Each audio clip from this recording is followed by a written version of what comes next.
Chapter 6. Liberty.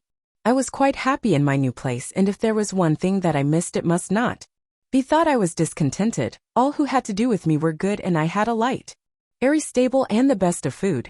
What more could I want? Why, liberty.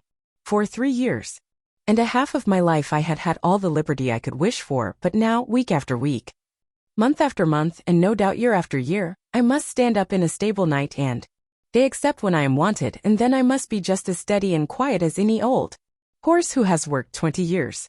Straps here and straps there, a bit in my mouth, and blinkers over my eyes. Now I am not complaining, for I know it must be so.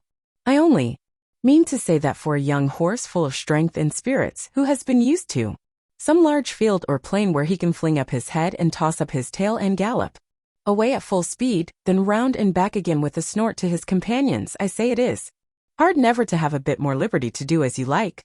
Sometimes when I have had less exercise than usual, I have felt so full of life and spring that when John has taken me out to exercise I really could not keep quiet. Do what I would, it seemed as if I must jump or dance or prance, and many a good shake I know I must have given him, especially at the first, but he was always good and patient.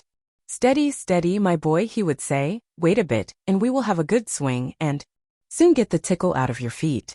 Then as soon as we were out of the village he would give me a few miles at a spanking trot, and then bring me back as fresh as before, only clear of the fidgets, as he called them.